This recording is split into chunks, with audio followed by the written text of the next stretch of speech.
Can everyone see my screen?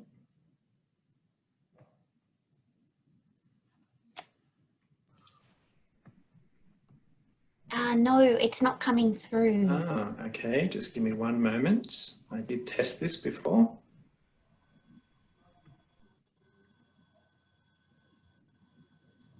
How's that? That's it, just put it on full screen. I will, yep. Looks good. Now, you can see it? Wonderful. Well, thank you, Leslie, and thank you, Megan, and good afternoon, everyone. I'm speaking to you today from inner Melbourne, being the country of the Bunurong Bun Wurrung and the Wurundjeri Wurrung peoples, and I pay my respects to them. My name is Richard Stewart. I'm a PhD candidate in the School of Law and Justice. My research is broadly in the field of property law, and I presently conceive property as being intimately concerned with a human-thing relationship. And that's really the subject of my talk today. I'm going to mention thing quite a lot throughout my talk today. And for the purposes of today's discussion, when I say thing, I really just mean any physical thing external to the person. I'm going to suggest to you that humans have a predilection for things, and that is to say a tendency toward them, a preference, a want, or a desire perhaps to have them. And I'm going to try and demonstrate this predilection by taking you to a consideration of some of our earliest human ancestors and briefly discuss their relationship with things, specifically as tools. But for some context, let me talk about why it would matter if we have a predilection for things. Well, I think it matters because things impact human behaviour, and some human behaviour is known to have adverse consequences. There are several aspects of the human-thing relationship which I think explain why it impacts upon our behaviour, and I'll talk to these briefly as I can. Humans have a special way of relating, I think. We tend to distinguish ourselves as being separate from our environment and from the things in our environment, which we tend to objectify. Sometimes this is referred to as the subject-object distinction, and we see that discussed in the writings of, say, Hegel and Marx. Marx, for instance, in his earlier writing, talks about this as alienation, and he says this is problematic, but that it's the price that we pay for modernity. We humans also tend to understand what things can do for us. We have a particular capacity to understand ourselves and conceive of ourselves in the future, and we understand how things can often factor into and help us to realise a future self and the opportunities that might be available for us there. This is often discussed in the anthropological literature as what's called a problem-solution distance, and I'm going to come back and perhaps talk about that if I get the time. We derive meaning from things, and the clearest way I can demonstrate that to you is perhaps to have you think of pictures that might be hanging on your wall or sitting on your desk and what those pictures mean for you. The picture in itself as a thing doesn't do anything, but the meaning behind it is rather important to you. Things also enable us to flourish. We express ourselves and intention through things. Things tend to manifest what we want to put into the world, and indeed, in Hegelian thought, things are the way in which we express will. We tend to put ourselves into the world through manipulating and controlling our environment and objectifying things. And in that way, we tend to flourish because we express. And flourishing is a concept that we see in the writings of, say, Aristotle, and he says it's very much part of the human telos. It's part of how we become who we are. And of course, we depend on things, and the clearest example of that is the way that we are engaging today. Obviously, we are heavily reliant upon our devices and the infrastructure for the purpose of being able to do this. But that was also the case when our earliest ancestors perhaps used things as tools to take down large prey that would not have been possible without those tools. And so for all of those reasons, we tend to behave in a way which secures us the things that we perceive that we need and we want. And our behaviour, of course, impacts the world in which we live. On the screen at the moment, I have some examples of areas where the consequences of human behaviour is known, and they're generally understood as being consequences that are adverse. I don't think I really need to speak to each of these in detail, but what I would suggest to you is that the adverse aspects of the human behaviour in these areas is known, and I would suggest also that it's mostly beyond reasonable debate now. This is not an exhaustive list, obviously. There are a number of other areas that I could put in here which would be equally applicable. I'd also suggest to you that for some time now we've been signalled to change our behaviour, and that remains the case, to change our behaviour perhaps with a view to reducing the adverse effects of our behaviour in these areas.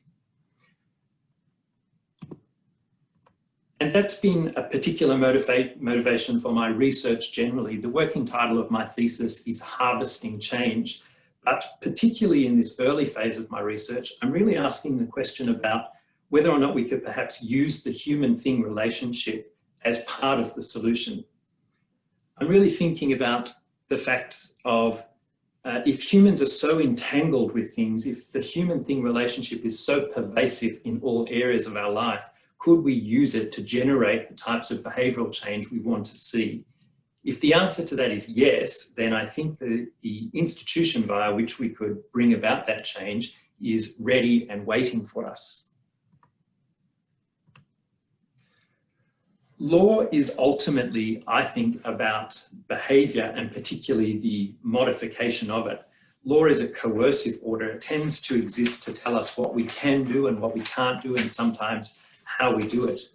Property law is a really important part of law. It's a vast body of law. It's foundational to society as we know it, certainly modern society, and indeed it might be the case that without a settled notion of property and property relations, society would just not be possible. Property law is sometimes thought of as the law of things.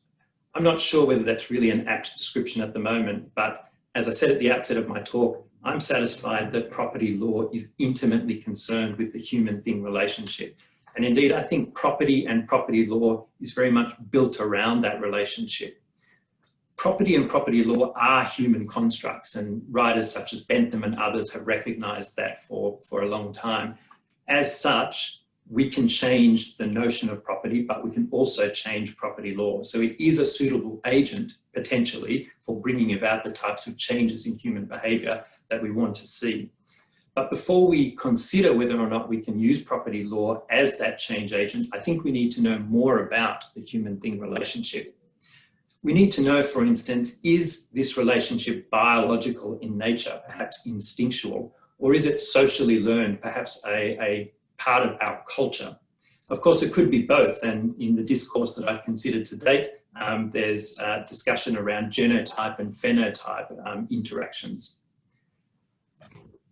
In searching for the answers, and in the first year of my research, I've read as widely as I can. I've considered some classical philosophies, both Eastern and Western, and I do see emerging in that literature evidence of the human-thing relationship. For example, it is the first noble truth of Buddhism that life is suffering, somewhat depressingly. The second noble truth is that we suffer because we desire, and we desire things that are external to ourselves. And in Buddhist teaching, that desire can never really be satisfied, hence why we suffer.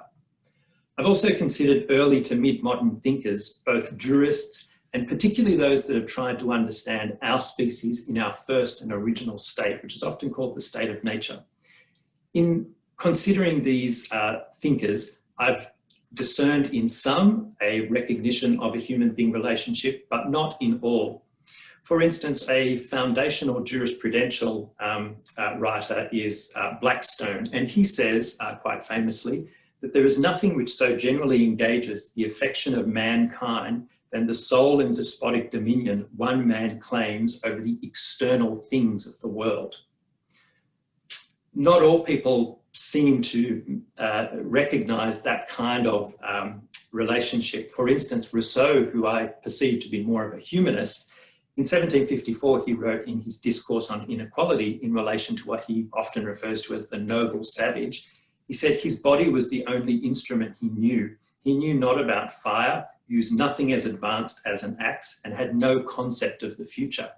And that's actually quite pervasive in the anthropological literature for another 100 or so years. Lewis Morgan was quite a famous anthropologist, and he said in relation to savage man that a passion for possessions had scarcely been formed in his mind because the thing itself scarcely existed. So in these thinkers, they seem to be denying even the possibility of the concept of thingness.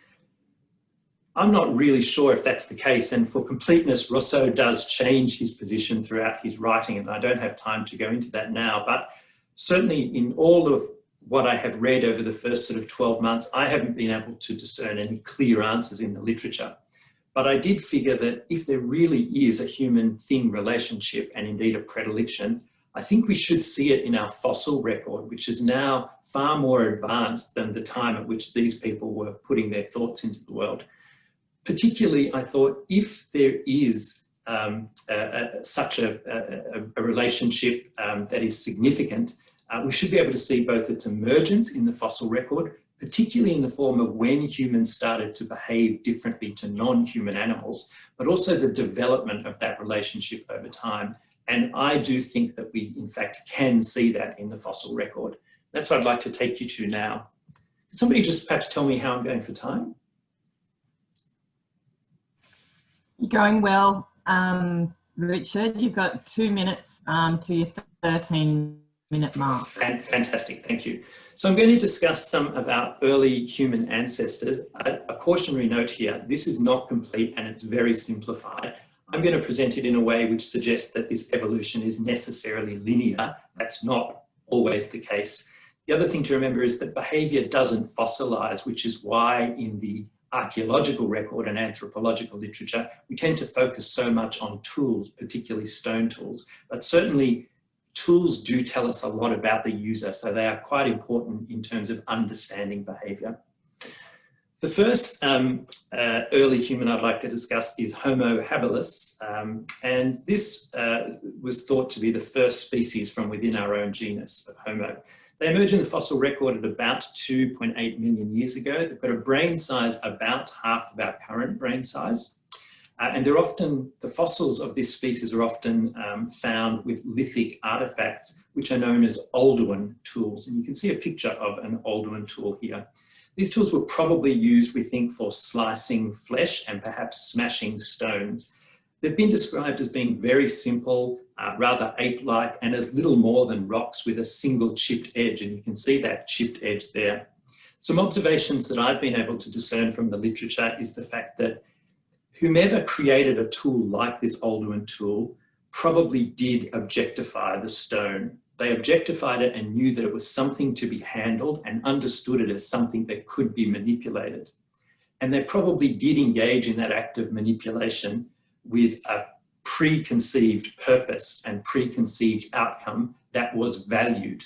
Well, what is the evidence for that? The evidence is the fact that we think that habilis was engaged in transporting these materials, or the raw materials from which they were made, up to 13 kilometres away from where they were found to where they were actually used. And that is not a behaviour we see in non-human animals, even current living primates. There's another aspect of the Oldowan tool that's significant. I mentioned at the outset of my talk this problem solution distance. This tool, this stone, was not used by habilis to engage in an act directly. There was an intervening step, and that is the creation of this sharp edge. So this is what we call secondary tool use. They have to do something with the thing in order for it to become a tool. And we also think habilis was probably flourishing because it altered its environment through using these tools. They tended to take them back to what's known as a cache, perhaps an early campsite, and they left them there, and these tools were then available for reuse. Let me compare the Oldowan tool to the tool associated with a later human species, Homo erectus. You can see a picture of a stone tool here, and this is a stone tool referred to as a Acheulean, or sometimes as a hand axe. The most obvious difference between this Acheulean tool and the Oldowan tool is you can now see two worked sides, and it tends to have a distinct tip. So this tool is probably better for stabbing and penetrating, in addition to sort of that scraping and slicing action. The anthropological literature tends to suggest that erectus was the species that moved from being a scavenger and to a hunter. And we do know that it engaged in group activity because we found footsteps from multiple individuals. So some observations on the Acheulean tool. I would suggest to you that this tool is clearly not produced by accident. This tool is the manifestation of an intention. So it can be thought of as what is internal becoming external. Whoever made this tool intended to make it. Again, whoever made this tool probably engaged in this act of manufacturing it with a well-developed concept of the future and of a future need. This tool could be understood as the means by which that future was realized. Moving on to Homo heidelbergensis, we know relatively less about this species. They appear in the fossil record at about 700,000 years ago. We do know that this species did engage in group hunting, and successfully so. They hunted upon horses and deer. The tools associated with heidelbergensis are still Acheulean, but they're smaller. They tend to be more refined and made from better materials. I've got a picture of the Acheulean tools here, and one thing you might observe is that they tend to have a flat base. And that flat base is thought to be because heidelbergensis probably had the technology and the skill to be able to haft these onto something in the form of a spear. So the literature suggests that heidelbergensis was the species that actually started to create composite tools, which we might very much associate as weapons. So heidelbergensis weaponized its environment, and that is a behavior that is uniquely human. So, of course, none of these earlier species, habilis, erectus, or heidelbergensis, exist because they were displaced or they expired by their own natural consequences. We know that we did engage with other human species, possibly with erectus, possibly with heidelbergensis. We also know, rather sadly, that wherever that engagement happened, we displaced them. As to why that's the case, well, the anthropological literature refers to this as the species paradox, and there's still fairly raging debate about why this happened. I would suggest that the predilection for things has something to do with that. It is part of the answer, at least. So I think that the fossil record is evidence of a predilection for things. If I think of habilis, I would describe habilis as the species where we see the emergence of behaviours that is consistent with that clear human-thing relationship. I think we can see it developing in later species like erectus, like heidelbergensis, and we certainly do see it advance further when we start speaking about Neanderthalis and our own species, which I don't have the time to talk about today. An interesting comment that cognitive archaeologist from Oxford University has made, his name is Lambros Malafouris. If we think about that ape-like rock that habilis made, he makes the point that, well, if you're focusing on the rock and how sophisticated it is or is not, you're actually looking at the wrong thing. You're focusing on the wrong thing. What you should be focusing on is the fact that at some point a species decided to pick up a rock and do something with it with a view to creating something, with a view to manifesting an intention. By the very action of doing that, consciousness was developing, brain synapses were forming. This individual was becoming into itself. It was emerging as a being. I think that we exist because our ancestors solved existential problems. They evolved and they flourished. And I think that is at least in part because of a capacity to relate to things. So in my research to date, I tend to concur with property law scholar Jeffrey Stake, who wrote that property is more than a social invention. It is a set of feelings actually built into our brain. And just some final thoughts. If humans have a predilection for things which is innate, biological perhaps, I think this has consequences for our understanding of what property is and what property law is and can be, but also for how society is formed and how it could exist in the future. I think the predilection informs the ontological discussion that we need to have about property, but it also has implications for our understanding of existing theories, For instance, Marxist theory about alienation of private property. Well, maybe that is not so valid if we have an innate biological connection to things. Sorry, just letting you know that you're on time now and it's coming into your question and answering time. Wonderful. Definitely finish up for sure. I would just leave with this last quote. It's worth knowing about this predilection because by knowing it, we know ourselves.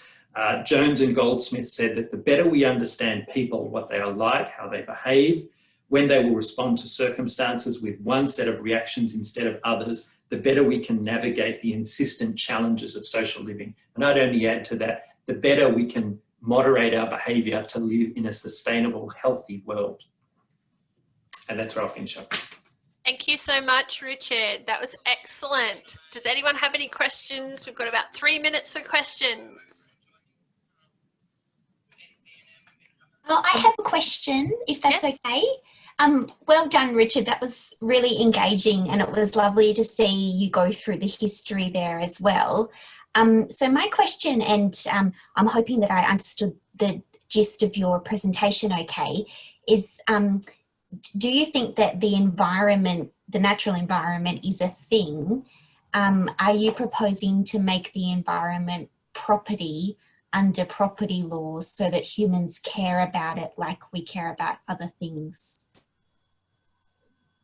It's a great question, and I think essentially the answer is yes. I'm certainly not going to make nature a form of property, but I think definitely my understanding of property is that it is a relationship between person and thing, and I certainly think that a healthy individual does have a relationship with the natural environment. So if the extension of that is that we need to regard nature itself as something in which we can have property, a property relationship, then yes, I think property should extend to have some regard to and reference to nature itself. Yeah. Thank you. I think I understood your point. Well done. Thank you.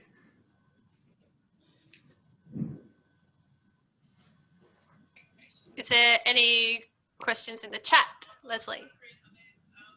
There aren't any in the chat at the moment, but... There's one in the Zoom chat, I think. Megan, I've got a quick question. Yes, Alison. That was really interesting, Richard. I was just wondering what the next stage of your study involves. Literally the next stage is my confirmation hearing in December, which I'm earnestly preparing for. But in terms of the next phase of my research, I regard this as being quite foundational for what I want to say in relation to property. As I may or may not have made clear, I think that property law really has grown up around a recognition of this human-thing relationship. And so I feel like before I can say anything in relation to property, I need to know from what basis it is coming. So this human-thing relationship, I need to get it settled in my mind. I think, as my talk might have suggested, that we do have if it's not biological, it's very close to being biological. We do have this really unique way of relating to things. And I think property law should reflect that relationship because I think it has consequences not only for how we behave, but I think it ultimately has consequences for things like how healthy we are or are not. Yeah, right. That's really interesting. I've never really thought about that before. So thank you. Welcome. There's a question in the chat box from Emma. Is the environment a thing? Sorry, Megan, I read that one. Thank you. Though. Oh, did you? Okay, sorry. But the Kay has said something. I don't know whether you can see that. Oh, I'll have a look. Kay just said, congratulations, Richard. It was a very good talk.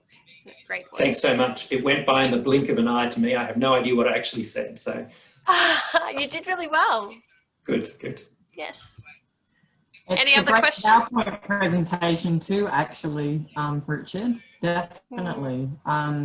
Just the use of the timelines and also the different shapes of the tools really kind of brings that evolution and that connection to thing. And also what a great point that I never knew was even our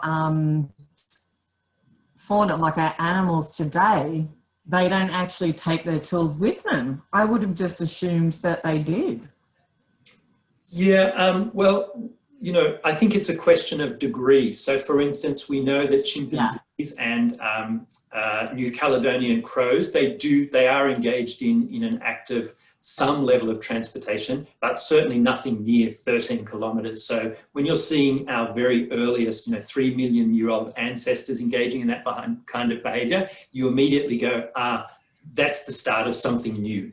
And again, they do it because there must have been a recognition of value, because to carry something 13 kilometres while you might be being attacked and exposing yourself to being attacked from prey animals, they must have really thought this was worth carrying. And that in itself tells you that all of a sudden we have a being that has a concept of a future self and the identification of a future need.